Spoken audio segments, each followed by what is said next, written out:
Mr. Tony Woods, welcome to your first one-on-one with Comedy Hype. Oh, it's good to be here, man. Yeah. How do you survive? How did you survive being a How did I black man? survive? How did you survive being a black man in America with all these obstacles against you? You grew up in D.C. or came up out of D.C. Mm-hmm. How are you still with us? Well, first thing you do is you don't die. That's like number one thing, you know what I'm saying? Just try to live right, be right, and hopefully pray and all that stuff and do right. Yeah. Is there a spirituality side to you? Oh yeah, very. Yeah. I can't tell you I'll be at church all the time, you know what I'm saying? But I do talk to God. I think I'm pretty sure God talks to me too, so. Yeah. Now, as far as like comedy, like, how did you start off in D.C.? And was that the place you started? I did start out in D.C. Well, when I was in the military, a buddy of mine said, yeah, you're pretty funny, man, you know. And what is it? Eddie Murphy was on the cover of Time magazine. He said, man, you could do that. I'm like, man, you know. But I didn't understand, you know, you got to start somewhere. And I remember my man signed me up for the place where we all started at, me and Dave and Martin and a lot of guys out of D.C. started right there, Wanda, and put me on the list. I went down there, man, and that was my first comedy show. It was open mic night, but it was my first comedy show. I'd never seen it live before. You know, when you see it live, it's uncut. Right. It ain't like the comedians you've seen on television. Right. You know, other than like when you listen to albums with Richard Pryor, but I'd never seen people who weren't famous, you know, just getting up doing it like that. And man, I remember they called my name, and I'm like, I just sat there like, I went to work the next day. Everybody said, how'd it go? I'm like, man, I killed it. But the dude who signed me up for it, he said, why didn't you go up there, man? I'm like, how you know I didn't? He said, I just knew. But it took me like 3 years, and so 3 years. Because I see people all the time who say, yeah, I want to get into stand-up comedy. And sometimes I just check them like, how long you been thinking you should get into comedy? They go, oh, about a year, about a 10, 20 years. So time just, and I remember I met the late, great Charlie Barnett, and he was doing a street show in D.C. at a Adams Morgan Day Festival. Mm-hmm. And I was talking, because I had been going to the comedy club. I had not done it yet, but I've been going. And I said, yeah, man, I'm a comedian too. He said, well, you're a comedian. He asked me regular comedian questions, like, hey, man, how Fat Doctor doing, man? How's Greg Pooh doing, man? I'm like, I don't know them. He said, what you talking about? You a comedian? I said, well, I haven't really, I go to the comedy club, I haven't really done it yet. And he was like, well, don't talk to me. He said, until you do it, he said, every day you don't do it is another day you didn't do it. Right? And like after years later, when me and Charlie met, we was hanging out in New York together, I used to always go, yeah, man, Charlie, remember you said that to me, blah, blah, blah, blah. He said, man, I say that to everybody. That sounds like something he would say based off his act. Yeah. Bringing up Charlie Barnett, like, you got to see his rise, and ultimately he kind of like, you know, it fell apart. Yeah. What was it like when he was like really like that guy performing at, I think, like Central Park and other places? Yeah, like, I was seeing Washington Square Park. Washington Square Park. Washington Square Park, and you know, sometimes he just might be on the subway platform and just rock out, or on the subway and just rock out. You know, and then I remember they were trying to contain him, put him up in the comedy clubs. Mm-hmm. But even in the comedy clubs, he was a wild animal. You know, he was bigger than the stage. He was running all around the audience doing, you know, just doing outrageous stuff, whereas the typical stand-up comedian stays in his box on stage, you know. So it was like more like live theater. Like live theater, yeah. Yeah. Like when you travel, like when I travel abroad, I see people do street shows, you know, and he competes with those guys, you know, people you see out there, they got cats that can do tricks and they juggle and they do all kind, and they dance and stuff like that. And he's just doing stand up without a mic, just kicking it. So bang. So he was in a class all his own. Do you know why he ended up not getting on SNL? I've heard that he was intimidated because you have to do a lot of reading and writing. Right. You know, and some people just, you know, like you can't stop a lion and said, what's your play? He can't write it out how he's gonna kill an antelope or nothing like that. Right. But he do it. You know what I'm saying? So. Right. Ultimately, we would lose Charlie, kind of like when it felt like his career was getting in a good pace. We were losing to AIDS.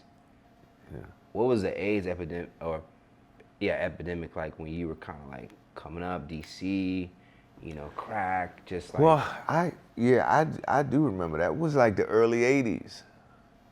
I remember the early '80s, and people was getting sick like crazy, and then I guess it was just like how this COVID is. Remember when COVID first hit, and somebody said, "Man, don't worry about it. Black people can't get it." Remember that? mm-hmm. and then the NBA ball player got it. Like, whoa, that's a super black man. So Yeah. bang, and remember first they said only gay people got it and stuff. And even then I was like, well, it's been gay people since the beginning of time. That's just killing them. And then they said, well, it's heroin addicts and people who share needles and blood transfusion. Yeah. So a lot of times when stuff like that, when you got something like they're just killing everybody at a large rate worldwide, sometimes you don't know what it came from, Right. You know what I'm saying? Because Right. all of a sudden they might say tomorrow, hey man, don't eat popsicles, man. Everybody dying from popsicles. Say, what? People been eating popsicles since the beginning of time. Well, don't eat popsicles no more because they'll kill you. Right, right. It's definitely like, I think us going through the coronavirus, there's a lot of skepticism. You don't know what's going on, especially with these new variants just dropping. It's just like, what to think at this point. When Charlie did pass, do you remember where you were and how you found out? I found it because I know he was sick. So my man Dave Chappelle and Neil Brennan used to go get him and take him to the park. Wow. And he was in a wheelchair and everything. He was getting sick, and he was like in I think a hospice or something like that. We went to go visit him a few times. But when he finally did pass, I think Dave told me, he had gone. So. And how did that sit with you? Because he felt like he might have been more of a mentor, Charlie, a little bit. Well, I don't like when people say like mentor. I don't, because I never really watched one person. Get a little advice from this person, a little advice from this person. If I was to have a comedy mentor, I guess it would be a guy named Andy Evans from Washington D.C. Okay. Whereas I'm the type of guy, I'm not gonna ask you anything. I'll just do something. Or somebody will go, hey, I don't think you should do that, or I think you should do this. Mm-hmm. And I'm like, whatever. And I'm doing my way, and then boom, like, oh, yeah, you're right. Yeah. So. Another person you came up with, Martin Lawrence. As a matter of fact, when I first started doing comedy, the first day I did comedy, I stepped on stage, did my thing. It's kind of funny because I had been lying to my wife about doing comedy, and I had not. And then finally, she says, "Hey, I'm gonna go with you tonight." Like, woo! Right? So that was actually my first time, and I went up there and I killed.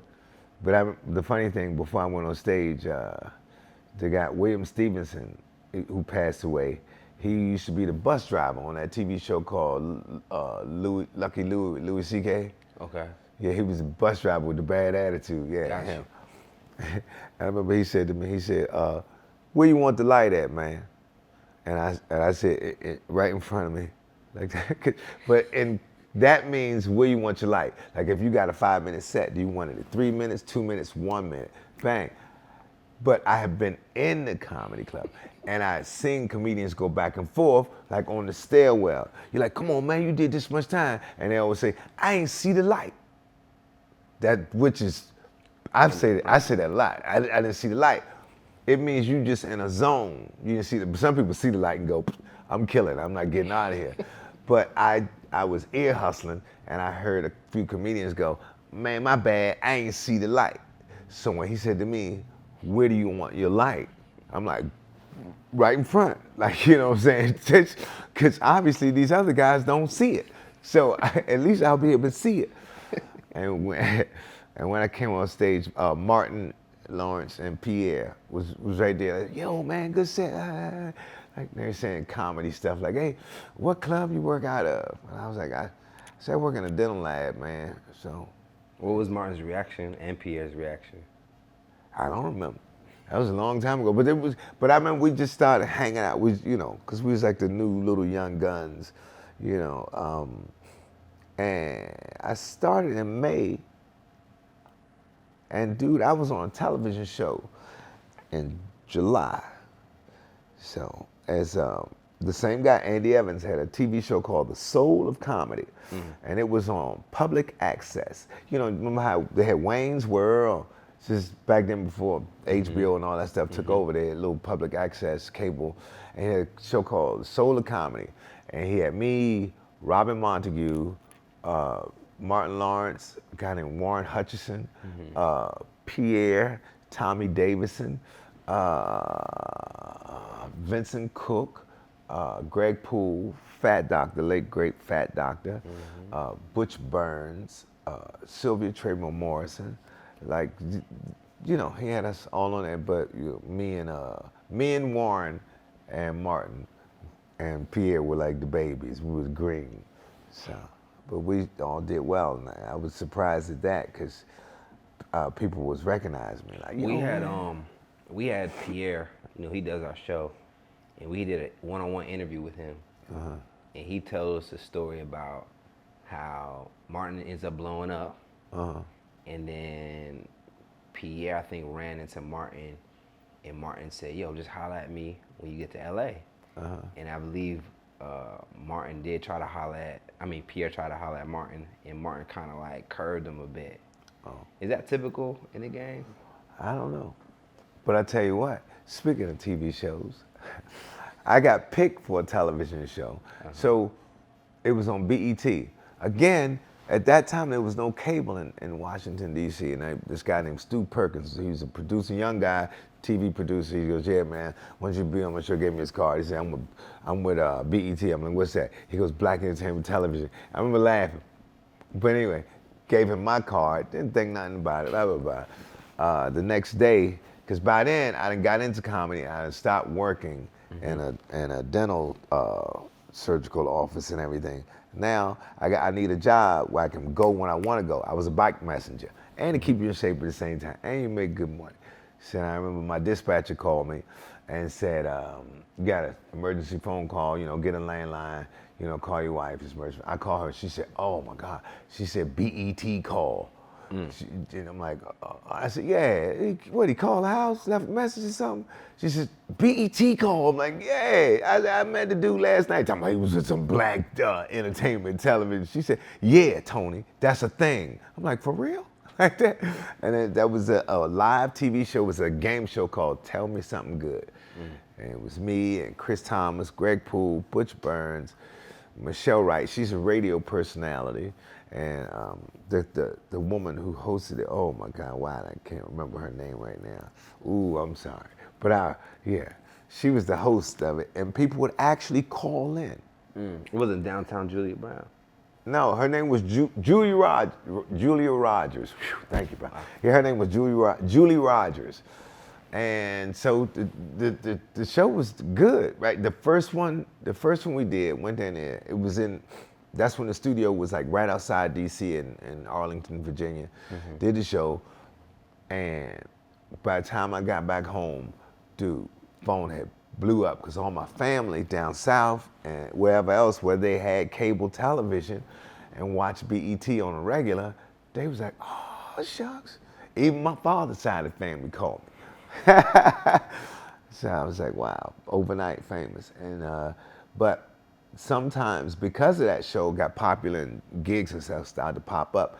And that's when I suggested using Martin and I suggested using Pierre. And I never forget one of the producers at that time, her name was, I think it's Cindy McMaw, right? And she liked Pierre. Pierre did a couple of times when I couldn't do it. And I remember her exact words about Martin was, she said, he's not funny at all. He needs to find something else to do. Wow. I wonder how many times have she chewed on that statement. Cause she was the executive. Yeah, she was the boss. Yeah, and I remember she said it. Yeah. What was your thoughts when she said that? Knowing I was like, she don't know what she talking about. But I had just got out the military, so I was used to people with a lot of rank saying dumb shit. So I was cool with it. I'm like, you know, I'm like, because you know, at the comedy club, he was killing, man. He was killing. So you weren't surprised when you saw him start just... No, I wasn't surprised at all. But I was surprised when she said, she was adamant about it. He is not funny at all. He needs to find something else to do. Don't send him back to replace you. I said, all right. But I knew how funny he was, and I was like, okay. You know. What do you think she found that wasn't funny about him? I do not know. I was not there. I don't know. Okay. I tell you, I was in the military, man. You know what I'm saying? This is on a need-to-know basis. I ain't saying nothing. She had this much rank, I had that much rank. And she said some stupid shit, and I said, okay, whatever you say, man. He went on to be one of our greats. Yeah. That was an executive at BET. She was an executive at BET. I don't know what she had now, but yeah. Yeah. As a matter of fact, I was slated to be one of the first hosts of BET's Comic View. Okay. And it came down to me and D.L. Hughley, because, you know, he was the first host. And just joking around, I said something in the comedy club, and I cursed a little bit. And they said, fuck it, this is BET. That's all I said. You think that got back to the grapevine? Oh, she was there. And this other, she's my, I guess you say ex-sister-in-law. Give me a shout out, Donna Pettis. Donna Pettis, I remember she called me, she said, why did you say that? I'm like, what'd I say? Because I'm like, I killed last night. She says, nah, you said pretty much FBT. I'm like, I didn't mean it like that. I meant it like, you know, somebody can edit it out or something. Just one little curse, but wasn't like a, yeah. So that's the backstory, because you felt that you was in the front runner of that. Well, I mean, because I knew people on the inside, right. And that's when the BET Studios was here in DC. Right. You know, and they were like, yeah. It came down to me or DL. Said, who's, you know. Do you regret that at this point? No, I'm good. It happened. I guess it wasn't meant to be, home. You know. And I told somebody else in an interview the other day, I feel like Forrest Gump. You know how Forrest Gump, like, you see the movie of his life, and he's right there when all of this stuff happened. He like right there. You know, he just standing around. Like the day that they did the matinee show, and it was what's her name? Angela Means. And she didn't do so good, but nobody said nothing. And then after her, my man Butch Burns, a legendary comedian from DC, he was a club comic. So he came out there, had the mic, had his hand on the mic stand, and was just gonna kick it. But you know, for Def Jam, they wanted you to use that whole stage. You know, you had to be getting it. And he was the first one to get booed. So the crowd was a little unsettled. And I remember Russell walked out and said, hey, this is not the Apollo. We don't do that here. You know, blah, blah. They were like, okay, like that. Boom. And then Bernie came out there and whop, tore that joint up, man. And me and Martin was standing on the side watching it. Whoa. Matter of fact, me and Martin was like, I think one of us suggested, hey, Bernie, you should have unbuttoned that. Remember Bernie had that shirt on, and it was buttoned all the way to the top. You know, he's like, yeah, man, this is the hip hop gear. And I had never seen him without a suit. He's from Chicago. He's always suited up.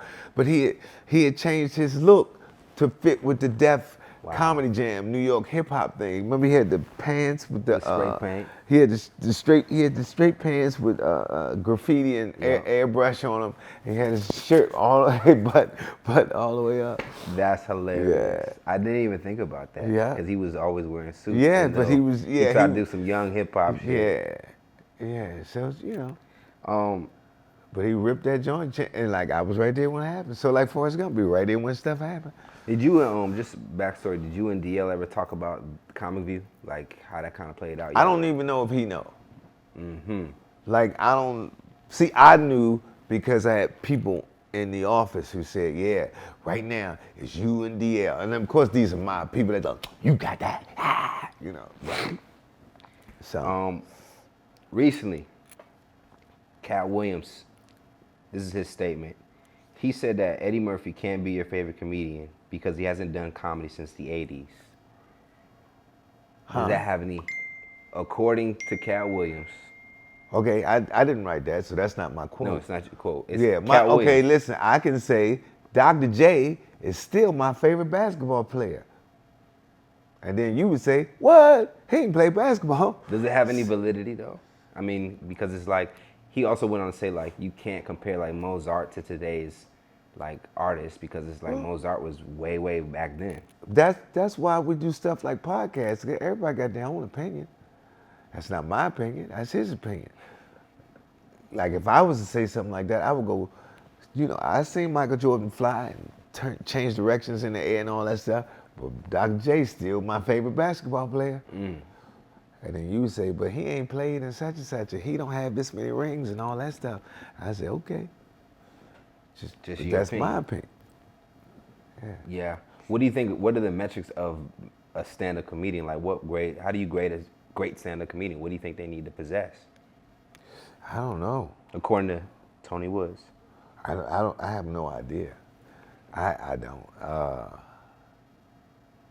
I'm not one of those guys who say, I'm great, I'm the man, I'm this, I'm that. People tell me that a lot. They tell me, and it's always when I don't think I did well. And other people go, yo, man, you did this, you did that. Yeah. Yeah. So I love when people do interviews and stuff like this. And like you say, so what did you think the first time you saw such and such or such and such? I'm like, yeah, they killed it. But man, I don't watch comedy. But I tell you what I do, and it's a habit, and I hope I don't break nobody's heart, but a lot of young comedians, they value my opinion, and they always go, hey man, you see myself, I'm like, what? Son, you killed it. You the man. And then you'll see them years later on their little interview or something, and they go, I remember one night, I wasn't feeling good, my girlfriend just broke up with me, blah, blah, blah, blah, blah, and I had it sad. He said, and then Tony Woods came up and go, man, you killed it. I'm like, now, isn't that better than going, what you need to work on is, so that's, It's a very Zen-like approach. Yeah. That you seem to have even in like your presence, your aura. Yeah. Another statement, Steve Harvey, he recently was trending on Twitter because he said that he's not going to do another stand-up comedy special because of cancel culture. Do you think cancel culture is really like, are we giving it too much power? Well, it's I guess it's like building a house of cards. You take somebody like Steve Harvey, his house of cards is gigantic, isn't it?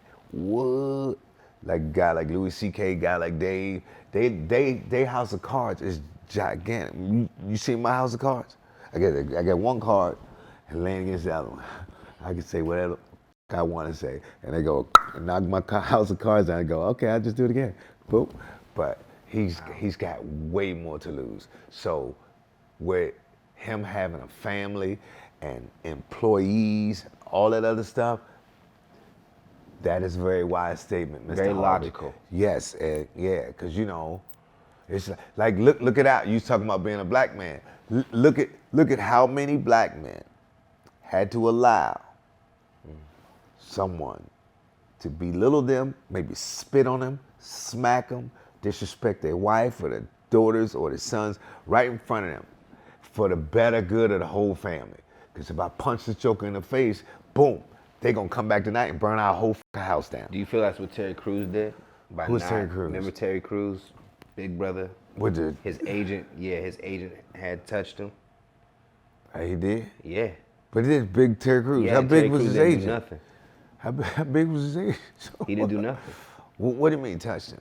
He groped him by his penis. Oh.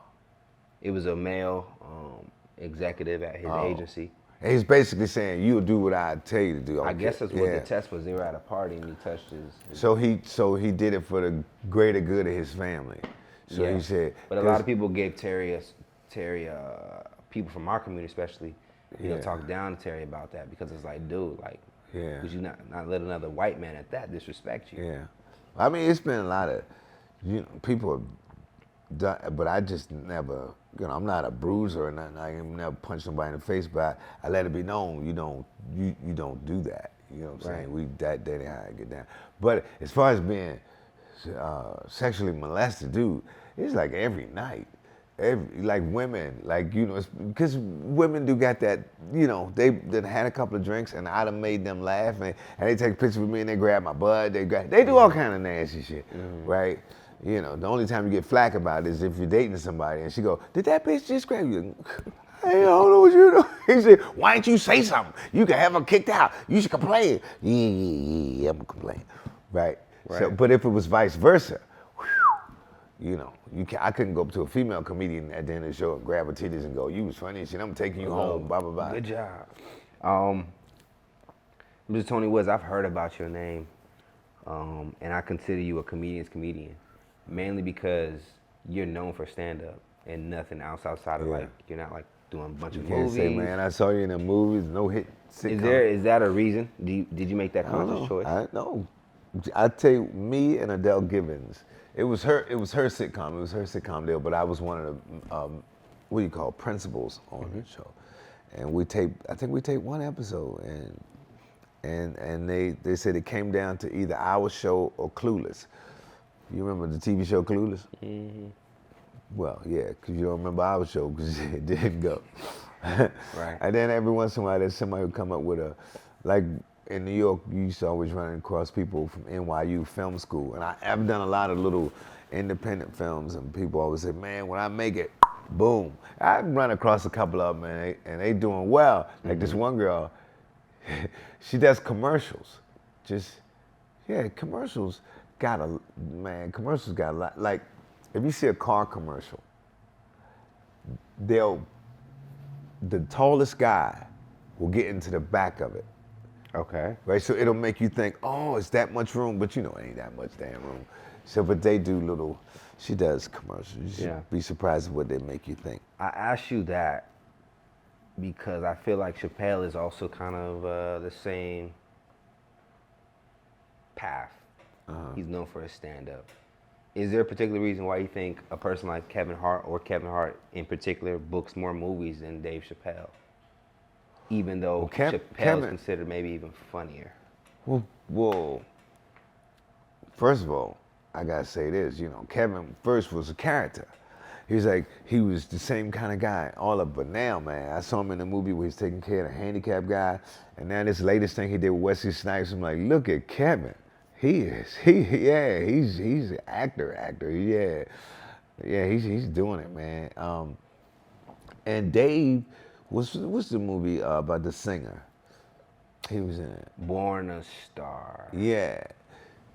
He was good in that because it seemed like his character had a different name, but it seemed like he was just being him. A Star is Born. It seemed like he was just being him, which was good. You know how they say, just be yourself. He was being himself, sitting there smoking a cigarette, giving advice, blah, blah, blah. I say, wow. Look, I get an award for being myself. Look at that, it's good. So, but maybe that's just not his drive, because I know Dave is like me. He loves to do stand-up comedy. And I love to do stand-up comedy. It's just the stuff that goes along with it. But yeah, but I mean, but as far as acting chops, the Chappelle show, I love that. Gave us everything. Yeah, that jump was funny, man. I like that. As far as, let me ask you this. I know you did Bad Boys of Comedy.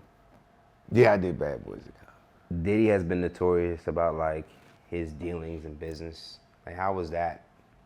Were you treated like fairly as a comedian in that particular production? I probably got treated a little bit better than everybody else. Wow. Yeah. Okay. When I taped, I was supposed to tape the next day. So we're all out in the back, me and some other comedians, Freddie Ricks, Kenny Williams, Brooklyn Mike, Mark Overton, Mike Yard. See, I always have to do this because somebody watch and say, I was there too, you ain't say my name. So, and John Smoot, rest his soul, John Smoot, he was also there. But we're sitting across the street, and it was funny because Puffy was there with assistant or whoever it was, and like we're over there, and Puffy just he whispered in the dude's ear. There was a woman, I think, she whispered in, and she said, "Excuse me, is Tony Woods over there?" And of course, like, who looking for him, right? It's just, you know, just us joking around. He said, "Mr. Combs would like to talk to him." And I'm like, that Mr. Combs? Like, 'cause he was standing right there. Okay. And so I went across the street. Before I get across the street, he gets into the Maybach, which is an odd looking car because it's got the curtains. It's kind of hearsey looking, you know what I'm saying? And I'm like, yeah. And he was like, want you to tape the show? I'm like, yeah. I'm supposed to tape tomorrow. I said, we want you to tape today. I'm like, all right. So you go into this room, you pick out your clothes. There was no clothes left. Whatever you wear, you get to keep it, Sean John style. It was only that Hawaiian shirt that I had on that show. That was the only thing left. But I saw that day a lot of comedians were falling short because they went in there with a Def Comedy Jam mindset. They thinking Manhattan, Manhattan. But we was in Brooklyn. Gotta think, ding, ding, ding, ding, ding, ding. We was in the Caribbean. And that's what I talked about, Caribbean stuff, bang, bang, bang.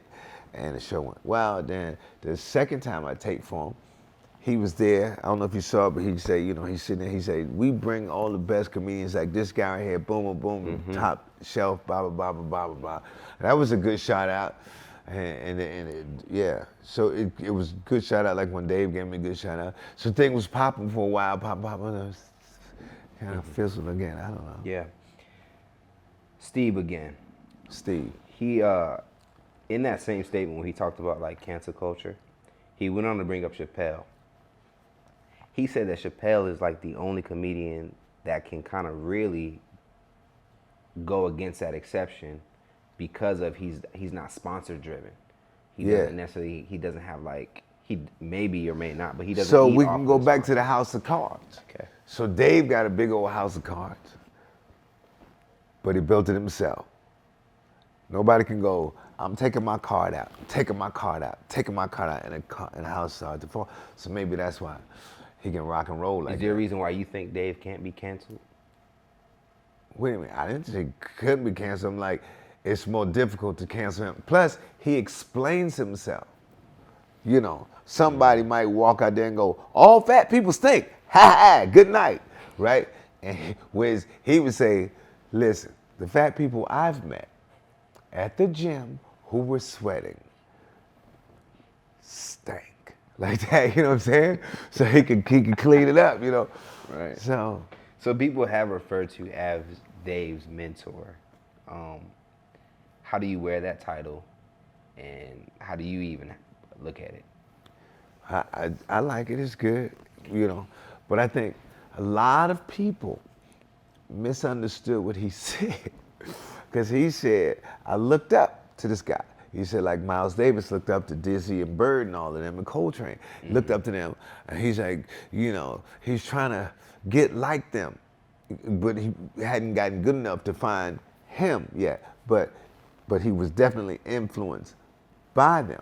So I think a lot of people misunderstood that. To like me and Dave was at the comedy club running up and down the stairs, tell a joke like this, tell a joke like that, wax on, wax off. No, do it again. No. That shit didn't happen.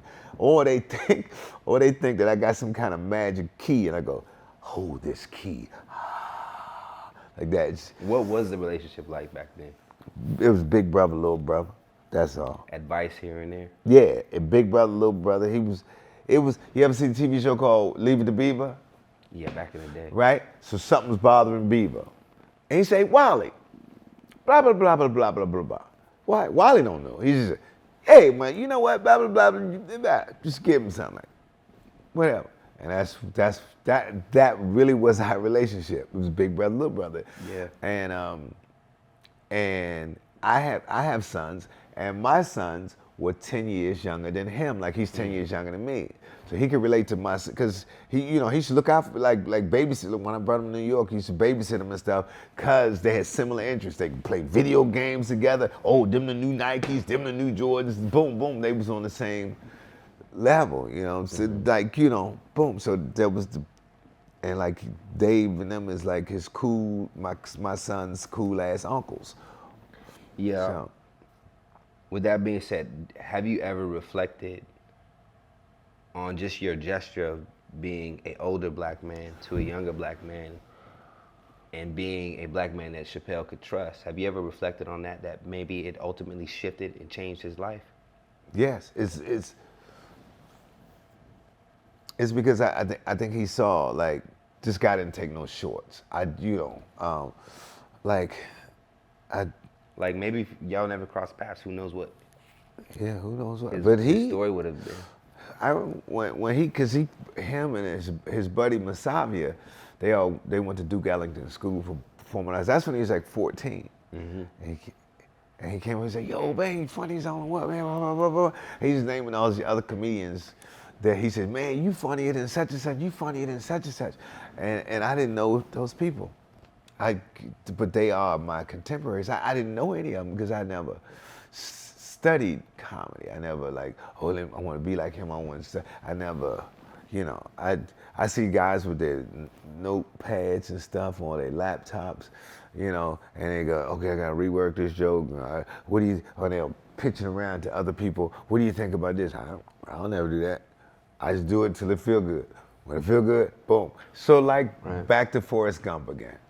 Like I'm not a guy go, you follow me, I'm the leader. Never did that. Just one day I felt like running. Remember he said, I just felt like running. Right. And he just ran. He happened to look back and all these people following him.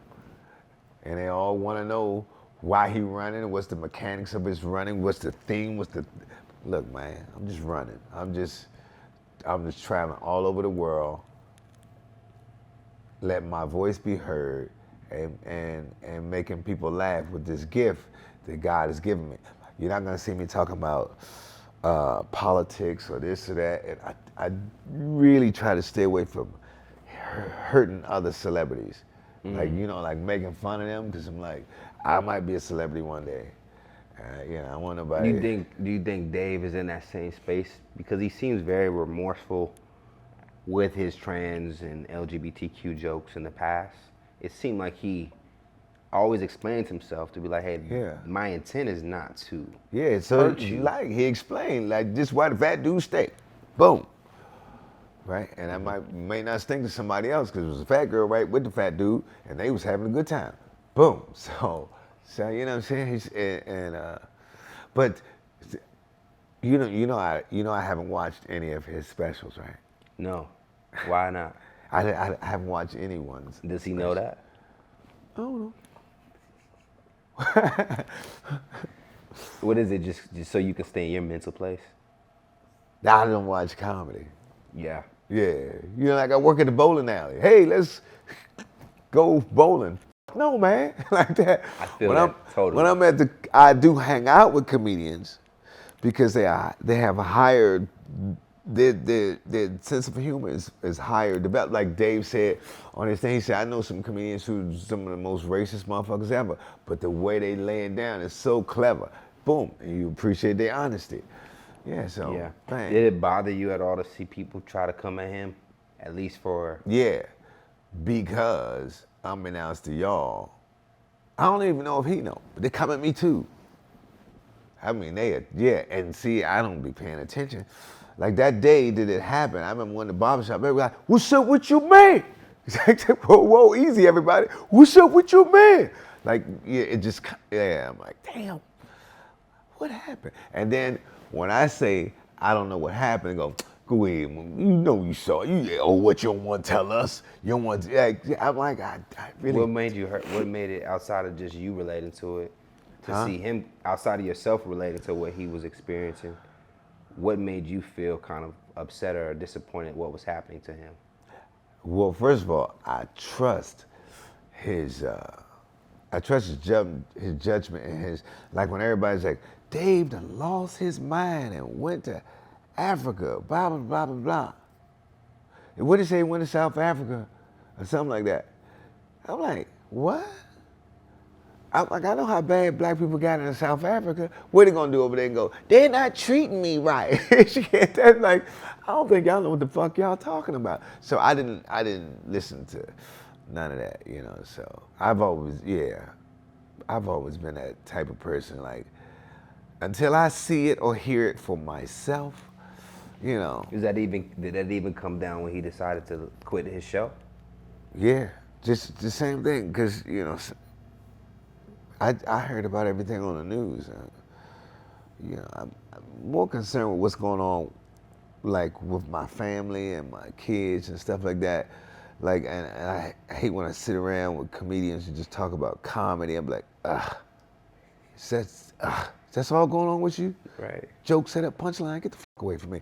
So, you know what I'm saying? So. Yeah. And then I'm gonna kind of close this out with two more questions. With you being someone that has been consistent in your craft, someone that has helped shape one of our greatest comedians amongst the masses, do you feel that Tony Wood is overlooked? Yeah, Tony was always on love. I just told you, I'm like Forrest Gump. You know, nobody ever say, "Hey, oh, you was there too?" Like, yeah, I was there. I was there for the first taping of first season of Def Jam. Yeah. Right? And I'm not gonna say that I was one of the players who probably got a rebound or something. No, fuck that. I hit points. I was drilling them. I was getting them, and just. Either I was in New York when I was supposed to be in LA, or I was in LA when I was supposed to be in New York, or my dumb ass was in Australia or Amsterdam when I was supposed, like, you know, when my ship came in, I was at the fucking airport. You know what I'm saying? So I don't think it's overlooked, but just probably it, because everybody know me. I guess I'm like, I'm not on your mind all the time, but when I pop up, you're like, oh yeah! How does that sit with your spirit? Huh? How does that sit with your spirit? Are you content? No, because if I was content, I'd just sit there and go, I'm not content. But because of my demeanor, a lot of people think I'm lazy. Mm-hmm. They do. You'd be surprised how other comedians and bookers and promoters call me and go, what's up, man, you sleep? Yeah, I'm Does asleep. that hurt? No, it's just like, why do you think I'm asleep? Why, if you can hear the car radio, motherfucker, why would you can hear traffic out the window? Yeah, so, it's, but it's like a few comedians have taken on the road with me, and they all go, I don't know how to keep up this pace, because I keep up a serious pace. Like, but I never look like I'm rushing. But, you know. Is that like purposeful, or is that just kind of like your upbringing, your style, what you just been through? Where do you get this laid back persona? It's probably from my dad's side. My dad, they all real slow and country. And then my mom's side is like, what? So it's like so it's kind of a slow country and a cool city. But my mom's side family, they hyper. They on 10. Gotcha. Yeah, they on 10, and my dad's side family, like, hey, they actually call me Cousin Tony. Hi, Cousin Tony. So. With is it fair to say you have over 30 years of comedy under you? It is fair to say that. But like if I run into somebody and they go, I've been doing comedy for 8 years, I go, me too. Just so we can, you know what I'm saying? Don't look up to me like I'm somebody. Right. Just look, we both been doing it. I asked you that about how long you've been doing comedy, mainly because what is Tony Woods after right now in this point in his career? Tony Woods probably got old, but Tony Woods in the beginning wanted to be an action hero. I saw myself as Black James Bond before Idris. And now they got the Marvel stuff. I always wanted to be an action hero. So we still after that? I guess, yeah, shit. Liam Neeson is still beating up people. Shit, I could beat up somebody. Denzel, he older than me, beating up motherfuckers. Come on, man, I can whoop some asses. Right. As far as looking back on comedy and just your career, like how would you describe your overall race, your overall marathon in comedy? I don't know, man. I've been going hard. But it's kind of like, I've found it, like I'm kind of, some people consider me too white for the black circuit and too black for the white circuit. So get your passport ready. So I've been doing a lot of that. So yeah, does that bother you that your peers, your people may not gravitate towards your style? my peers love me. It's I mean, the industry. the black It's audience. the industry, the people who can put you in a position. But as far as my peers, my peers cool. Like I got comedian friends who are multimillionaires and movie stars and TV stars and all that stuff. But when we're around, it's almost like we're back at the comedy club, and I'm the big brother, no matter what. That, I don't. That's just how they treat me. I'm the big brother. Hey Tony, what you want? What do you think? And this is the last question. What do you think happened differently? Was Tony ever after the big money, the mansions, the stuff that the I younger always guy? was. I always was. But because I don't come in like, got to get this money, got to do this, got to do that, people think that I'm not. But yeah, because if not, I'd fucking quit and got a day job with health insurance and all that shit. Yeah. So, yeah, it's a slow train. Can you just plug in your website? The name of my website is The Tony Woods, thetonywoods.com. And this week, when is it going to air tonight? No, this is probably next week or 2 weeks from now. 2 weeks from now. Would that be March? That'd be February, wouldn't it? February. What I got in February? Shit, I can't remember. We'll be in touch. I can put something on the screen or something. Like I did another podcast, and I didn't mention a guy's show that it's in March. It's in Aruba. Yeah. Okay. What's his name? Aruba Ray. Everybody was calling me saying I did a good job on this podcast. He said, "You didn't give me a shout out." He said, I mean, that was in December. Right. So they only talked about the shows for the next 3 or 4 weeks. So hey Ray, I'll be there the March 6th through the 16th, Aruba. It'll be a vacation and a comedy show at the same time. Bastard. Anyway, see, I was purposeful to mention everybody in every situation today. So I don't want nobody to go, you had to. Oh, and I have a podcast. It's called First Episode Again with Tony Woods. And Maya is on the show. Chevy Swisher. And last time I said, and we have a lawyer. His name is Frankie J. He's an accomplished actor. You see him on Netflix all the time. And he's a comedian. So everybody mentioned now. Dope. Yeah. Mr. Tony Woods. Yeah. Big shout out to my family. Thank you. My mom, my dad, my children, Alonzo, Antonio, and Antoine. Those are my sons. God bless you all. I'm Tony Woods. Okay, you're going to do yours. Thank you for your first one-on-one with Comedy Hype. Oh, man. Thank you, sir. Big shout out to Pierre. That part. Who made it happen. Yes. That's it? That's a cut. And action. Rap.